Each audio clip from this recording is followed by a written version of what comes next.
Hello, and welcome again to the Mentionables conference. We are here, again, this is post-debate. We just finished up with Nick Peters, and we wanted to get together with Ben and Tyler regarding the debate. So welcome, guys. We appreciate you both for coming in, and let's just open it up. How do you think it went?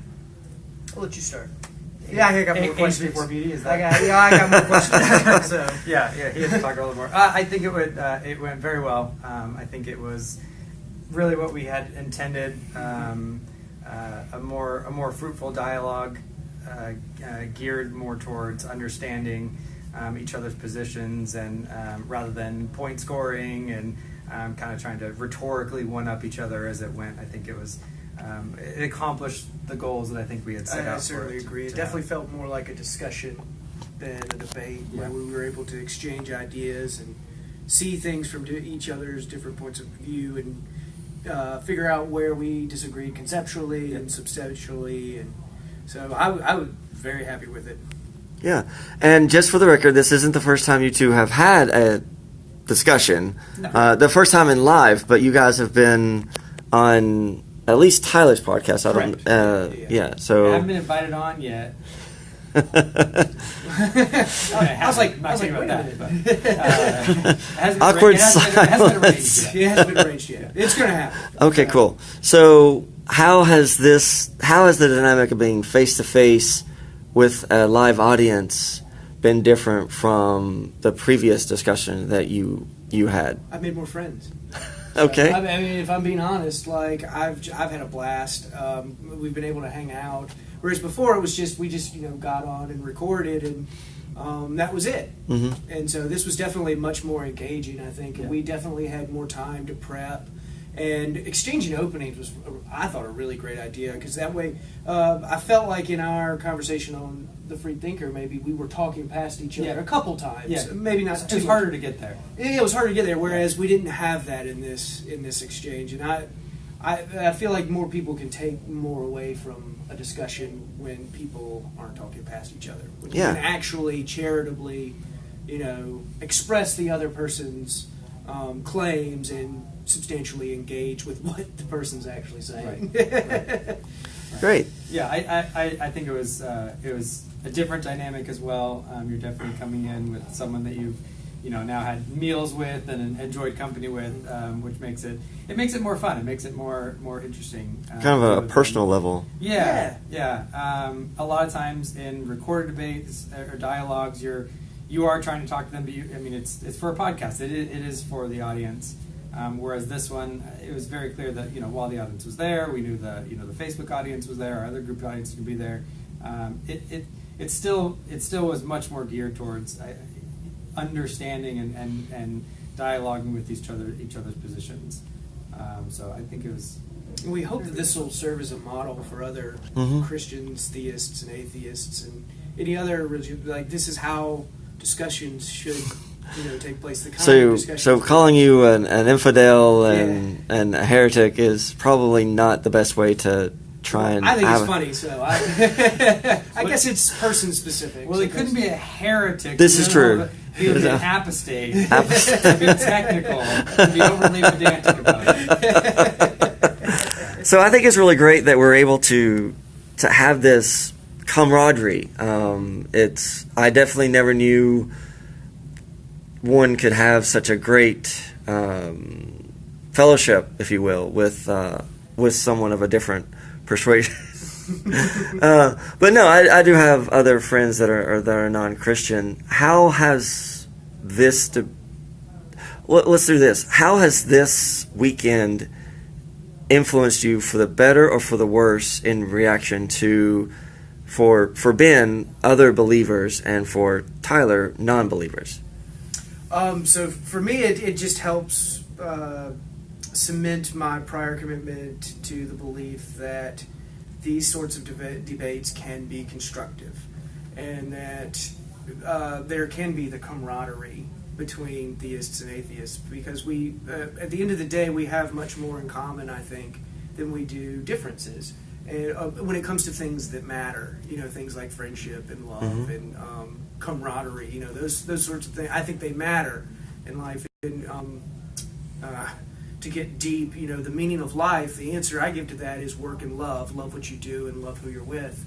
And I love talking about these discussions, and I love doing it with you guys. So, does it get much more meaningful than that?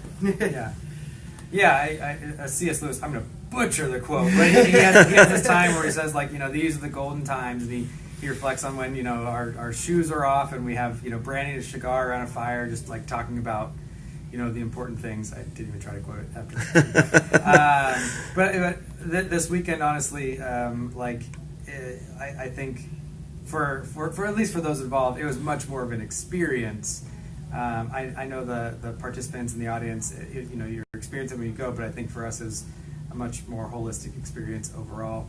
Not sure if I quite enunciate that very well, but and I think what's been interesting, and to again prop up Ben, I'm trying to help your ego. I don't know, but there is no ego.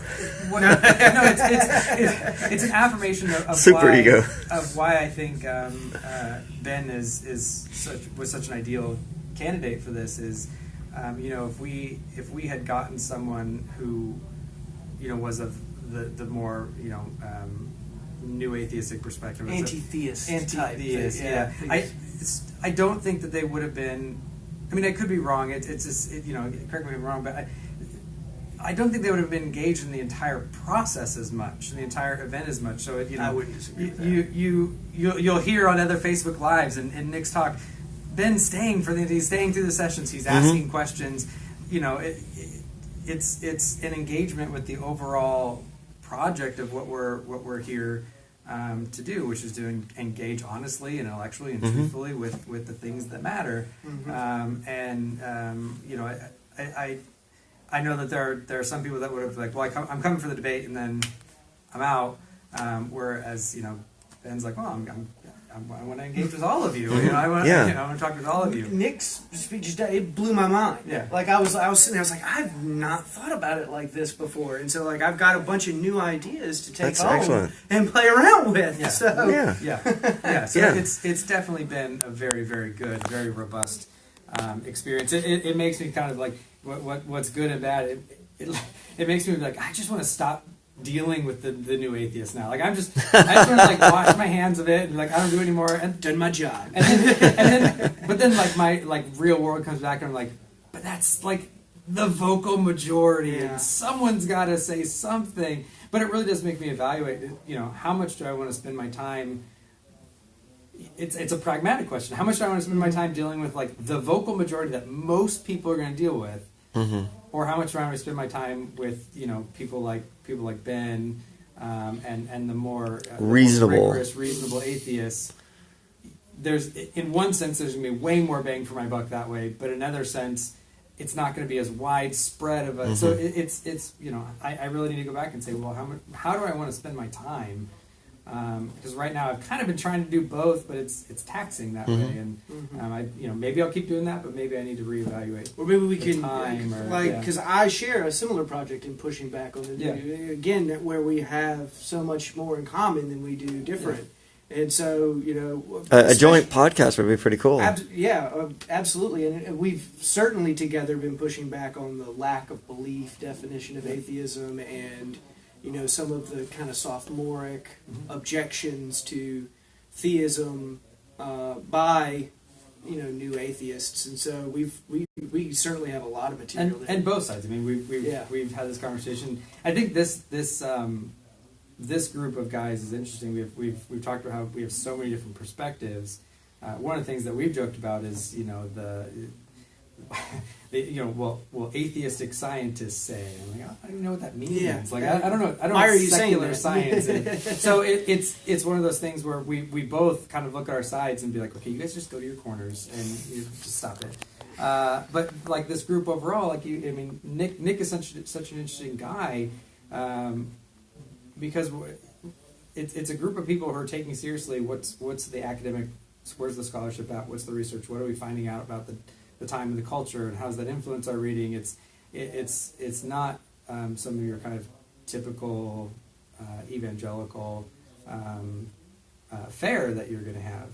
And so it's a very, very interesting group of guys, and I think finding Ben and other atheists like him that are also, interesting on their side, and putting us in a bag and shaking us all up and just seeing what comes out is a really fun project. And I think we're all on the same tracks in the sense we've all grown. of the goal. We're all growing together, Yes. becoming better thinkers. And I'm also a firm believer that it's not necessarily what you believe that really matters; it's how you think that really matters, and how you interact with other people. Again, work and love. Yeah. I'm going to say what you believe matters, but both can matter. Yeah, but I think I Yes. put more Yeah, emphasis on how we think. And I think Tyler, you mentioned our group as a whole. Has there been any mudslinging or dirt slinging or whatever toward anyone, particularly our resident atheist, at the conference? Has there been any type of, oh, it's you? No, You know what I'm saying? Like that type of uncomfortableness? Besides him getting dogpiled in the entire debate and almost all of the questions. I mean, he was a champ. He fielded all the questions, in the den of lambs. He was a champ of that. No, hopefully you felt like, everyone is excited that you're here. We originally had, because a lot of, this is our first conference. We're not exactly, we're winging some of it. Surprise, surprise. We're like, okay, we're going to talk about our ministries and field some questions. Yes. Ben's a participant. We want him on the panel. Don't know what that's going to look like. Right. But it was a very useful contribution. We all sat there and we were like, you know what? The panel, which was originally going to kind of be just talking about each other's ministries, ended up being almost like a microcosm of, well, this is exactly what we're talking about. We are doing apologetics and we're engaging with each other respectively, and we're representing. We have multiple sides, and so we're kind of like, oh well, that just the starting panel really was a nice setting of the tone as the example of, well, what are the Mentionables all about? What is it that we're doing here, which was fantastic, and that has continued on through this entire event so far. I would definitely say there's been no mudslinging at all in my direction at all. Everyone's been super embracive, welcoming me in their homes and their groups of friends, and been super great, been welcoming. I'm walking, I feel like I'm walking away with a lot more friends. So I have no complaints whatsoever. What were some of your, and maybe we can speak to this a little bit, both of you, what were some of your apprehensions about coming to an apologetics conference? Because this will be the first time that you've formally debated Tyler in a public setting. And so did you have any apprehensions, concerns, or whatever? The biggest concern I had is I didn't want to offend someone in making them feel like I was attacking their beliefs. I was trying to be very careful in the way that I phrased a lot of my language to keep things even open, because I'm not here to tear down worldviews. That's not I want people to think about these things more, and so my big concern was how do I accomplish that?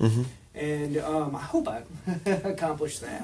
I didn't see your sledgehammer, so you did pretty good about not knocking anybody's foundations out, hopefully. Because I've had worries about apologetics projects in general, because there's a no apologetics norm in the philosophy of religion, and I'd like to give resources to help apologists push back on that more, and I don't really have a whole lot of solutions to that. So I was apprehensive about that. I wish I was able to come with more solutions. And all I could do really is draw attention to problems, like a philosopher, I guess. Ask questions and offer no solutions. Just stir up the pot. Just stir up the pot. Yeah. So I was worried that would be taken the wrong way. Like I was trying to gotcha questions, which was not my intent. Yeah, cool. Yeah, I think it was actually, ironically, kind of a similar, not necessarily. Well, besides worrying that he was just going to slaughter me. Like I said, the group itself is diverse, and some of our views, Nick and I joke around a lot with each other. and a lot of it is based on we have sometimes some pretty severely divergent views from each other. Either him for myself or him and I actually. It's why it's so funny. Him and I agree on way more of our divergent views than most people do.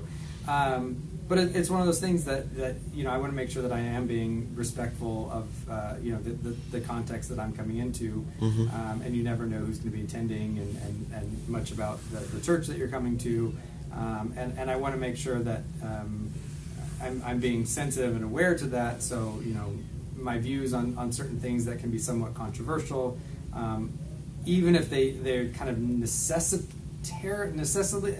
necessarily are part of my answer, are not kind of highlighted in such a way that they become like a focal point for now an issue with the church itself. So it's kind of just being respectful of that as well, on some highly valued beliefs of just the people that we're coming into their space for. Cool. Oh, I was just saying, another superficial worry I had was I talk with my hands a lot, and so I was worried that it would come off as aggressive. So I tried to, as best I could, keep my. Was that why you held on to your papers and were shaking? I was like, don't even give the impression of being. He's casting a spell. Watch out! It's just how I talk. There's a preacher's stance that helps with that. We're talking about Spurgeon did a whole study. You didn't tell me about that beforehand. It's one leg forward, weight on your front leg, and hold the podium. Because I was really worried about something giving an impression that I was in some way being aggressive or hostile, and I didn't even want to give that appearance. Well, speaking from the audience, I mean, I obviously haven't interviewed everyone in the audience, but there seemed to be a good acceptance of the debate, of the topics, and being able to ask the challenge, the questions that were asked. Do you feel that you went easy on one another, being the first public debate, or do you feel that you were harder from your first conversation on the podcast? I think this conversation, because we had exchanged opening slides and opening presentations. It's not that it was harder, but we could be a little bit more pointed because we weren't at the same time trying to just get the general framework. So even coming away, I mean, if you listen to my closing statement, most of my well, I think Ben is wrong, is largely because I already believe something that I just think is more plausible. And a lot of my questions and my objections are I'm not sure if it's I'm failing to conceptually understand, or if that is an incoherence in the position. And so a lot of my questions, I wasn't trying to be like, this is why you're wrong. While I had reservations. Well, I had some objections to what he said that I think are some solid inconsistencies. A lot of it is a lot of my questions are just clarifications of this is why I think it's incoherent, but please explain it in a way that I could better understand it, or the audience can better understand it. But I wasn't out there trying to like be a ramrod out there. It's much more. Yeah, I can be a little bit more pointed, but it really is in the service of kind of drawing out his view.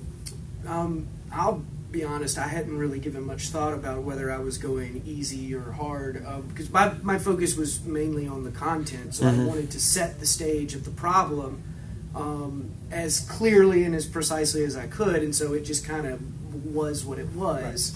Right. And since we had exchanged opening statements, I don't know really how to make the judgment of was I going easy on him or hard on him. He was going hard on me. But it wasn't hard. But it wasn't.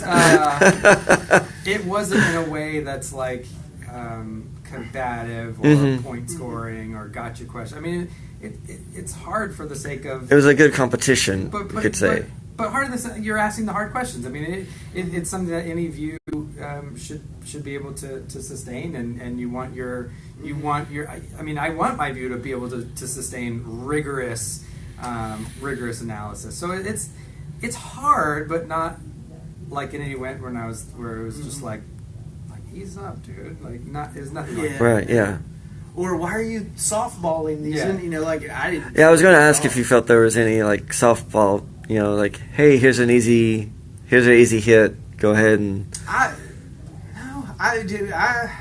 I'm trying to think of like all the different things we asked, and I can't. Well, I can think of all the questions that were asked me because there were none. You have like a dozen, and some of them are compound questions of like 6 questions in one. So. Yeah. You don't remember them all, word for word? I don't.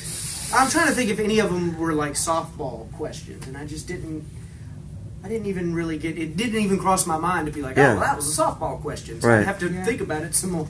I don't think any of them are softball. I think some of them were probably a little bit easier to answer, just insofar as they related to the topic or were kind of repetitions of what we already said.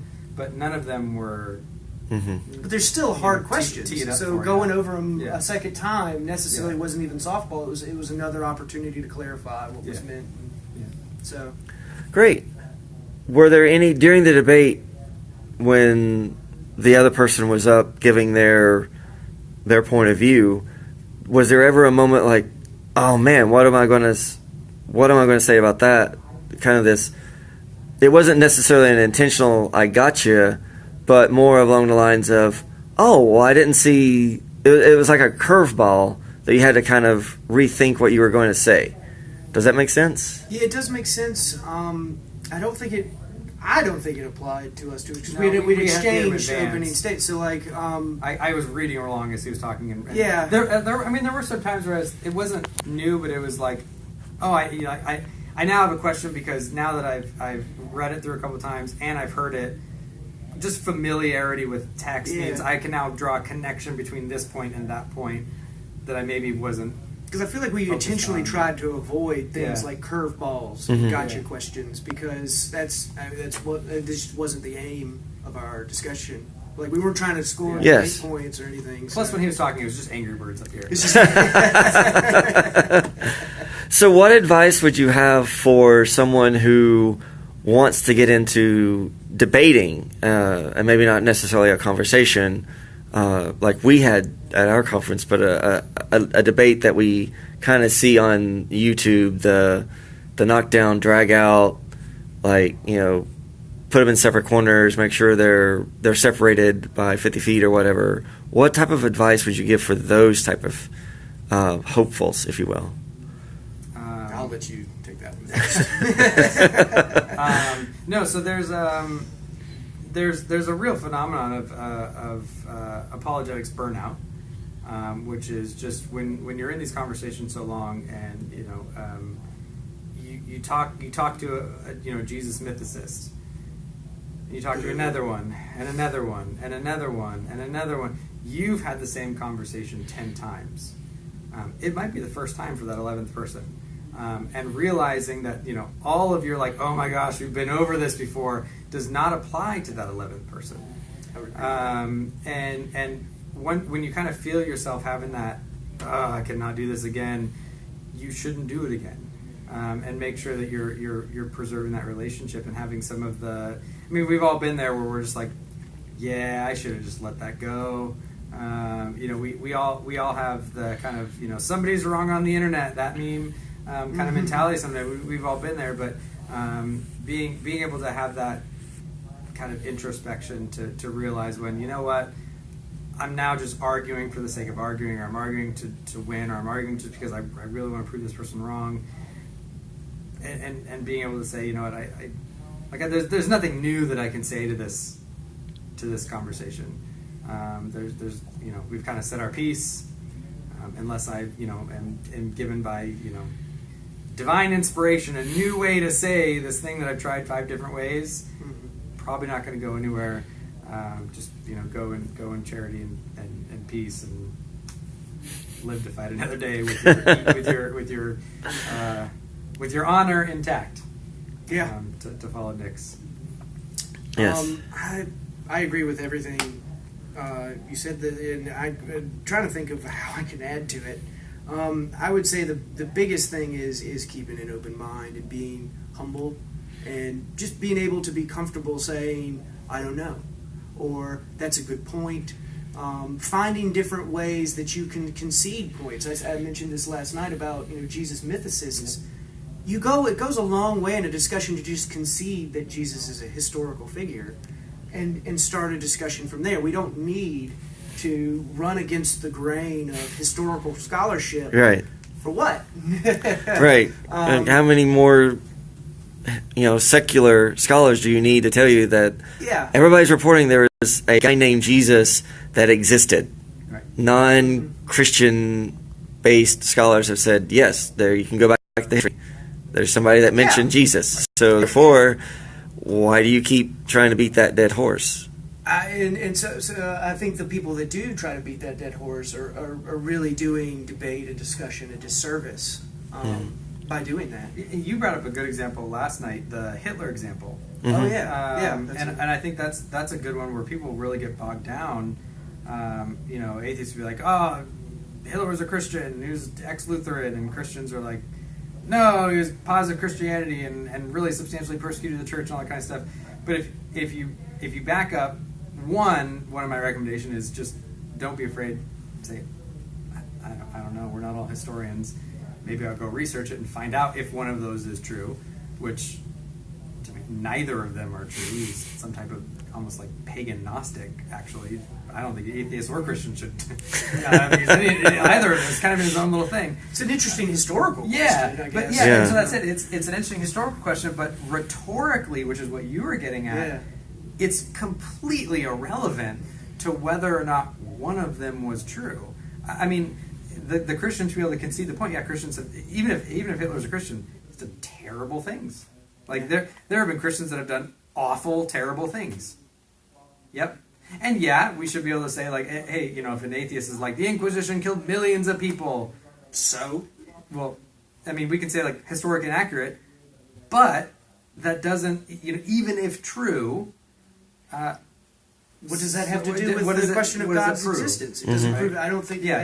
You would need that person would need to. They couldn't just say, well, Christians have done horrible things. They would need to show Christianity is itself necessarily entails that doing that behavior to have any type of inroad into the actual belief system itself, which usually, I mean, that's just not the argument that anyone makes. It just becomes an irrelevant point, and people will spend hours and hours and hours just trying to get that moral high ground. Angrily trying to get that moral high ground, and just burning bridges and trampling over people on both sides. It's just it's not the way to have these discussions. I totally agree.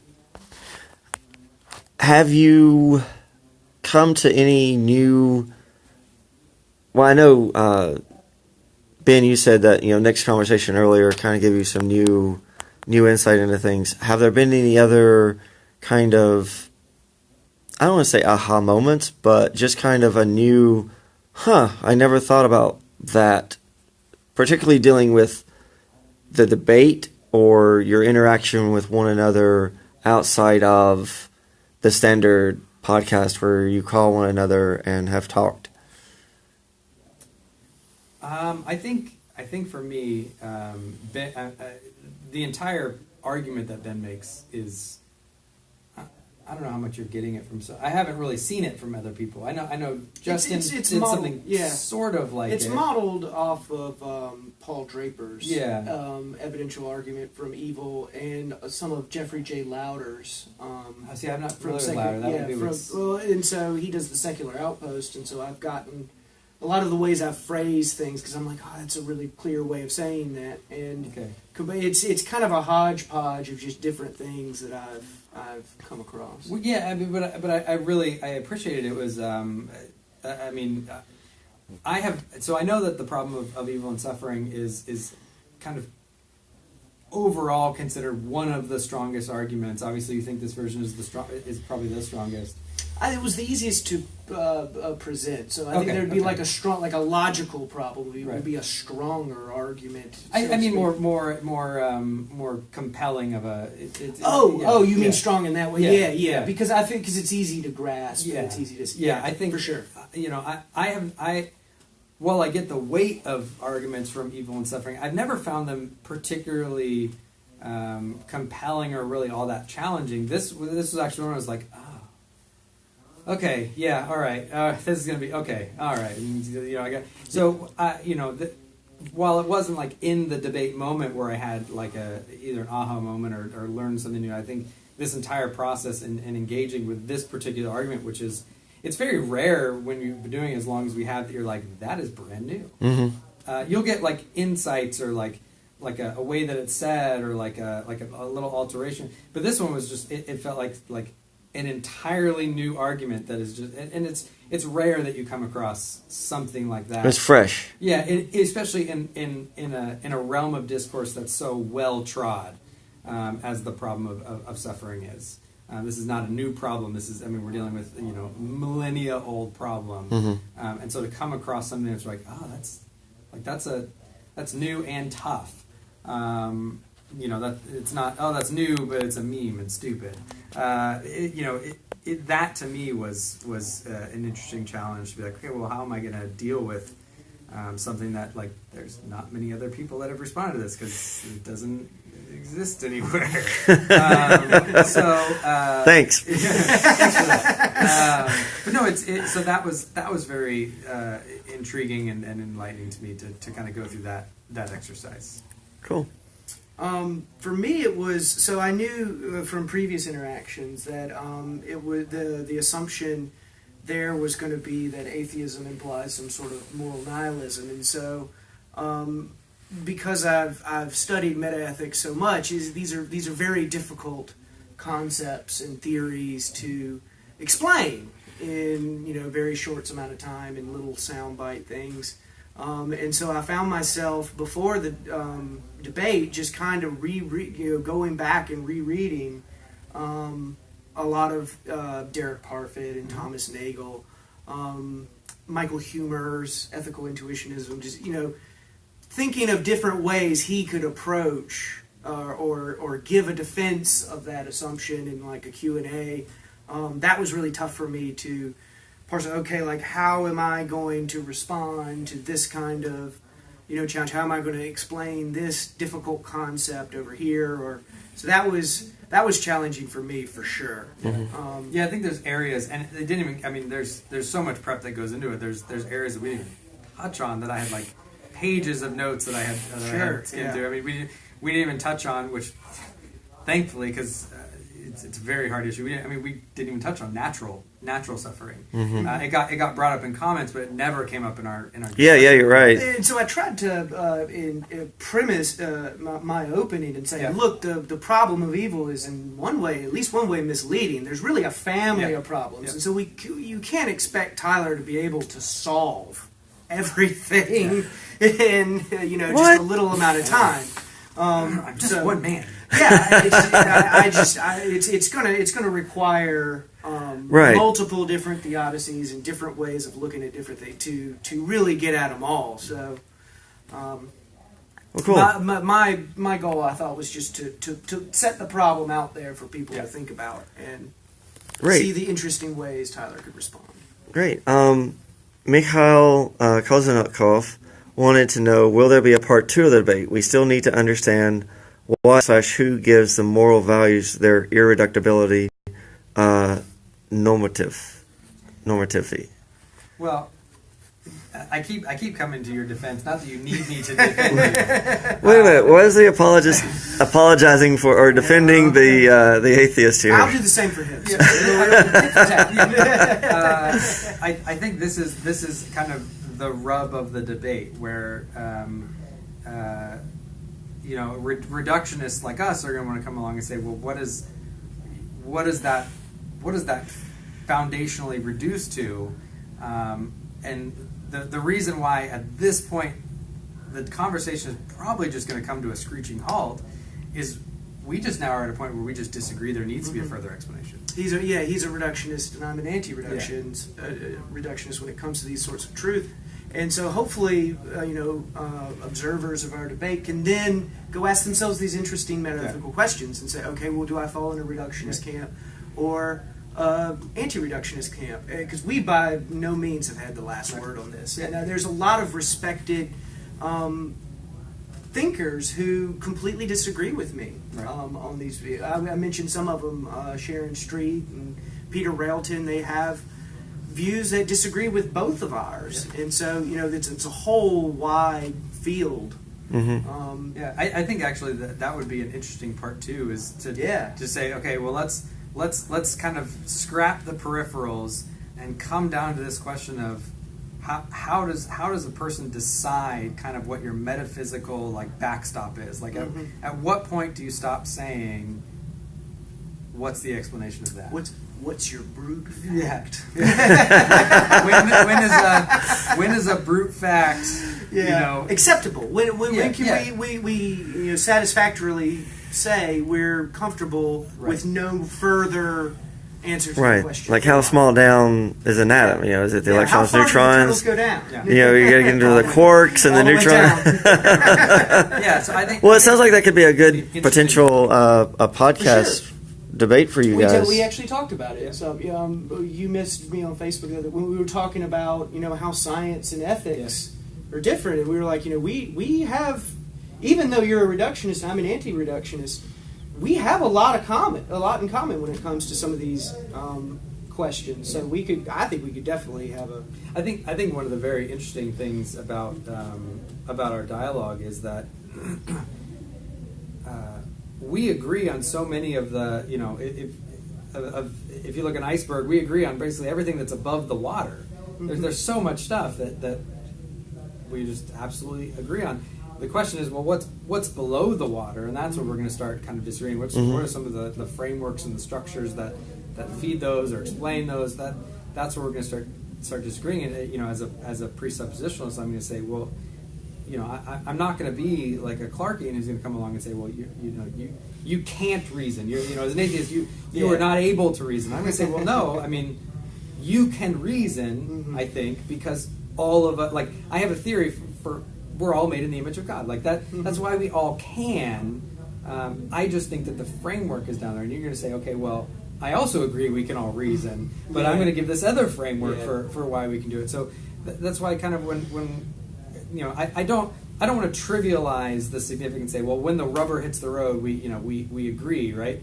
But in some very real ways, the way that our views are expressed in how we do life, and how we think these dialogues and debates and exchanges and kind of personal relationships and the this worldly, if I can use the Christian term for it.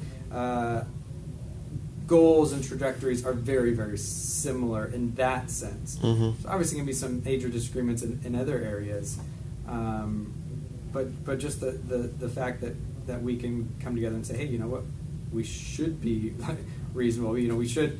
We both agree that the child who's we need to help that child. We agree. At the end of the day, we agree. And so finding some of those, all my Van Tillian friends are going to shoot me. Finding that common ground in that sense is going to be very, very beneficial. Even in one sense, where I'm going to say, well, on the most fundamental realities, the fundamental frameworks, there is no common ground on those. But being able to charitably kind of disambiguate those two types of common grounds, I think is sorely needed. Absolutely. Do you feel that your position, that the other person's position was well represented during the debate? I do. Yeah. All right. What are some? What would be a good take home that you would like for? Expanding on the previous question, give me what would be a good take home that you would like for the audience to take home from the other person's perspective. Atheists don't eat babies. Are you sure? Do we have scientific fact for that? I'm sure an atheist at some point. Like, it's just, I don't know who, but I'm pretty sure one happened. Is it Hitler? I think was. Somewhere there was a siege and someone was a private atheist. No, I think take home. I mean, it's hard because I want to say, well, take home his argument with you. And so, coming away with the fact that there are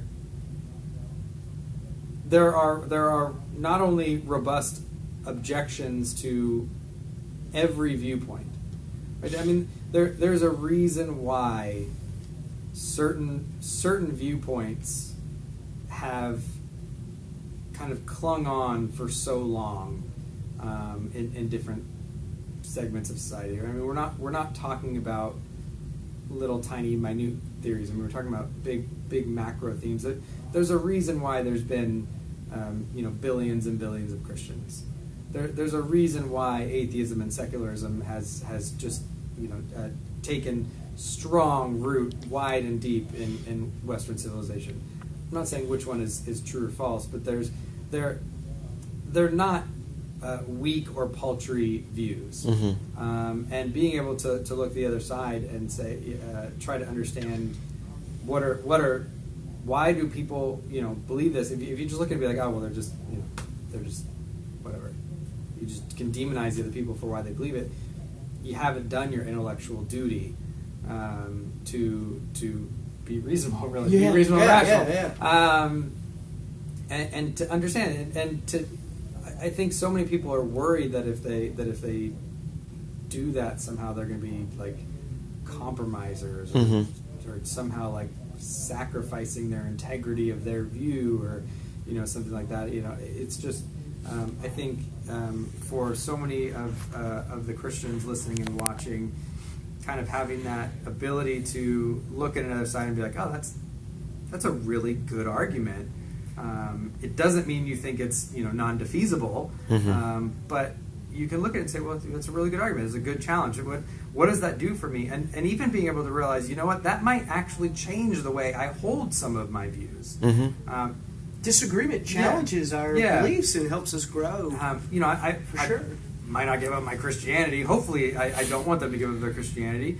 But it might alter the way that they hold a couple of their views on certain things, and it might strengthen some of the ways they hold on some of the. There have been many times where I've come against really strong objections, and at the end of the day, in dealing with it and handling and researching it, I've actually come to appreciate the Christian views that I hold, and find that I have more confidence in them precisely because they're able to handle such robust criticism. So I think just having them come away, not just kind of with the, I want you to come away understanding Ben's argument, but kind of that more the functional approach to, well, how do we even have these dialogues, and not being afraid to have these dialogues, and not being afraid to have the best versions of these dialogues, and to improve both sides. So I want strong opponents. I don't want going up against like a featherweight or something probably wouldn't help Mike Tyson any.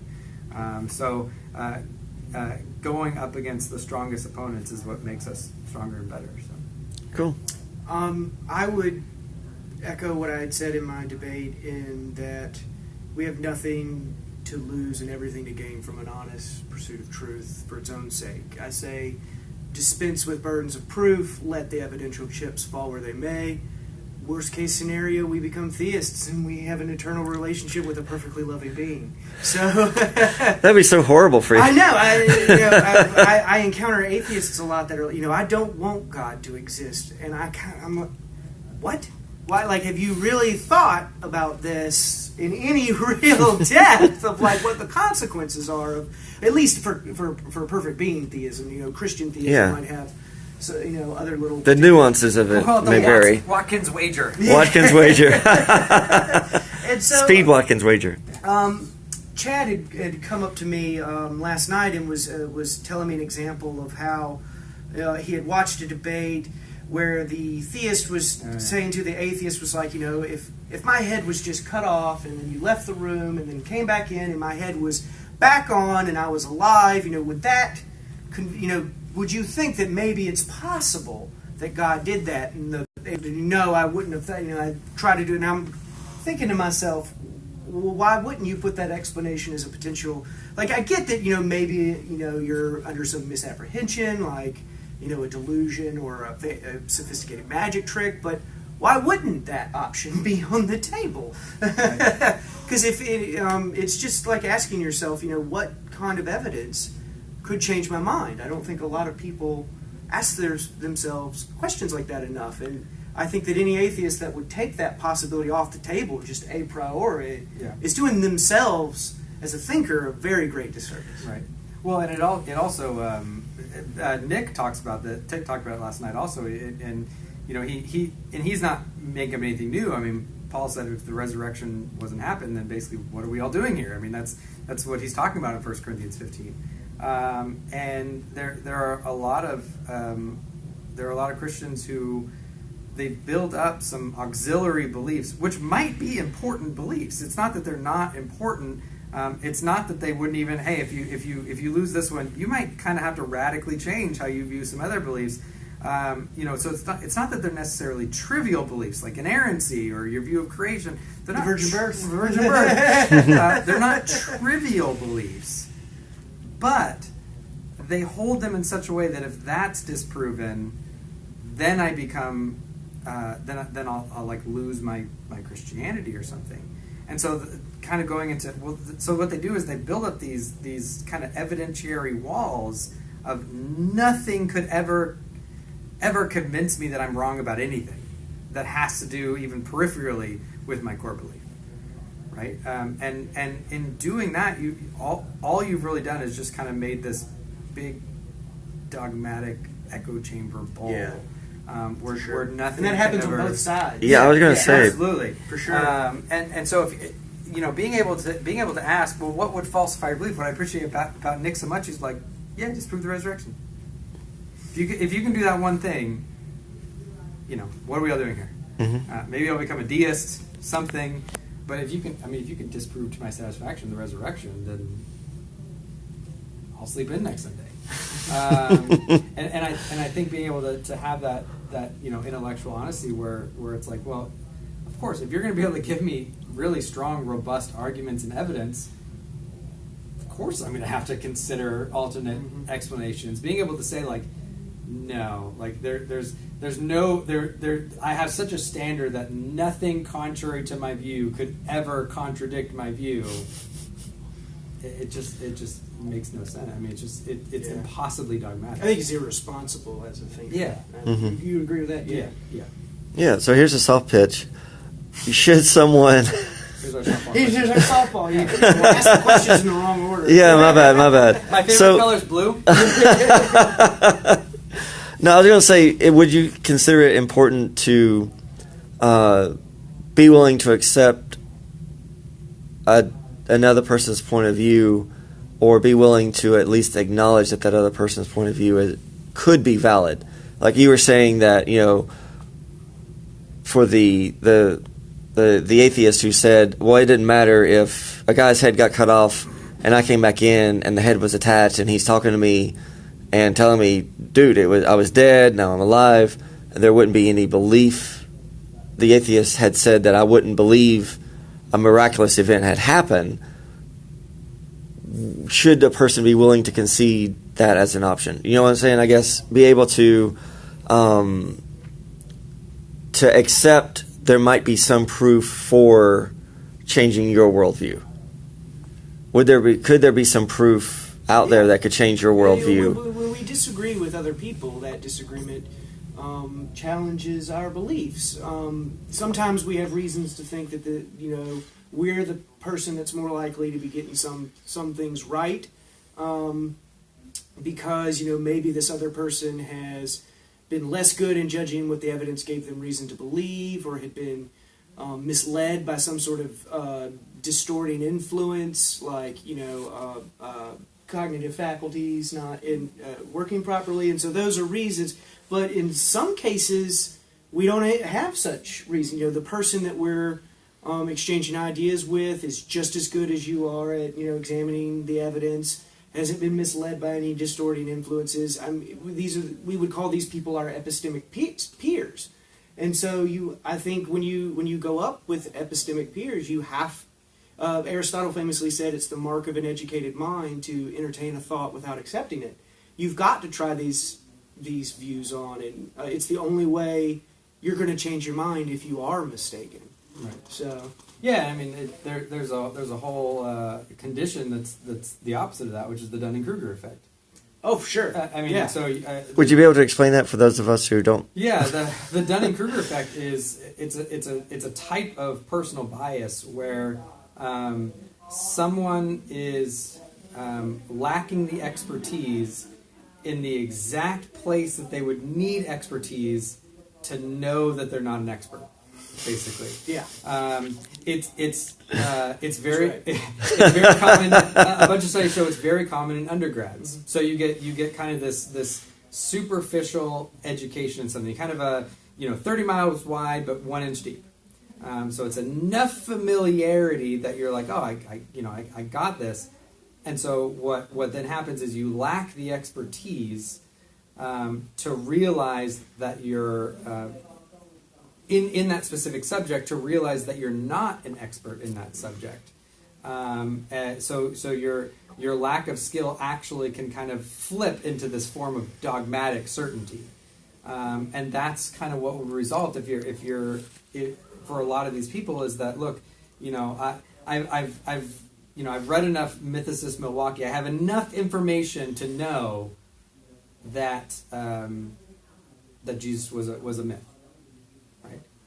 And there's actually it's actually a very scientific view. There's like 7 or 9 categories that are indicators of Dunning-Kruger. It's not just like this vague thing. So it turns into, well, why do you reject all of the scholars? And it turns into a rejection of scholars because of some almost conspiratorial ideas behind it. It turns into there's these bunch of different categories that kind of identify when someone actually is engaging with kind of a Dunning-Kruger effect bias. But that's a real danger if you're not even able to consider that. I mean, some great minds have thought differently than you, and it's not because they're idiots, and it's not because they're like super biased. There's almost like a certain respect just for other people that says, look, I'm gonna give you the benefit of the doubt that you're just not a complete idiot, especially when you start piling on brilliant people.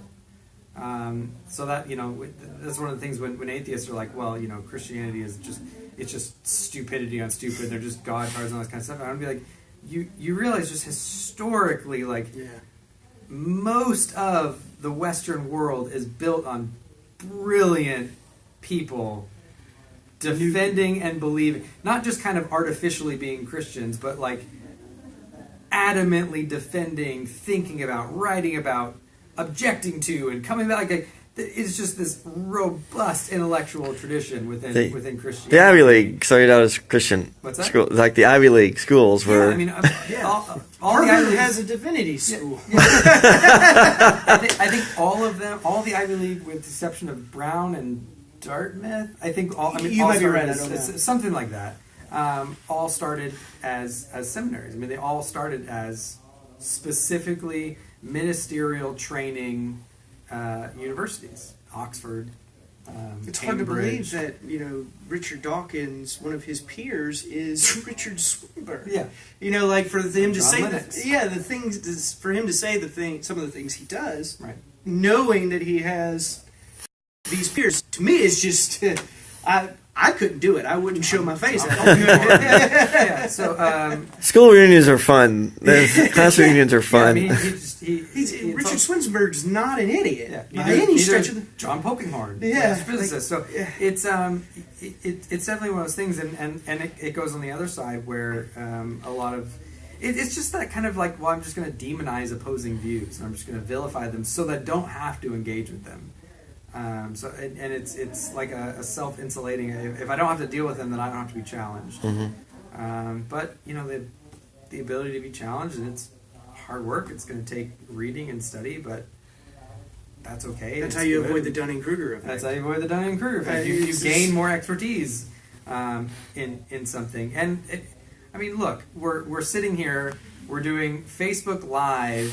On a nice, beautiful smartphone, where you have at your fingertips just a wealth of information that you can find. I mean, if we think about what people did academically 2 generations ago, where people graduated with undergrads knowing like 7 languages, and I mean,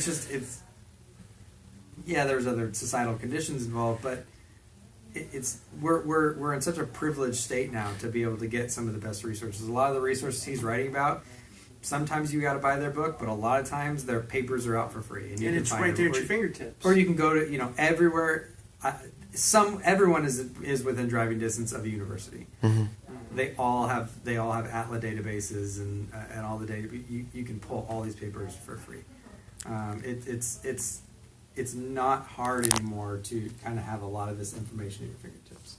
Great. Are there any closing comments that you'd like to share? Brief closing comments. I would still go with the same one of we have nothing to lose and everything to gain from an honest pursuit of truth. I really, if I could have, obviously we're not going to change our minds, here today in real time, but if I could just impart one thing on everyone to take away, across the board, atheist, theist, is, don't be afraid to think for yourself. Take the risk of thinking for yourself. You'll find, I think this is a Christopher Hitchens, you'll find much more truth, beauty, and happiness that way. And I think both of us have found both of that just in an honest pursuit of truth. Yeah. Well, all right. I quoted Christopher Hitchens. Well, thank you guys very much. We have been with Tyler Vela and Ben Watkins, just doing a little post-debate. Please stay tuned for further. We have Adam coming up in a bit, talking about a topic on Christianity and ethics and that good stuff. So thank you guys again for coming out. We appreciate it.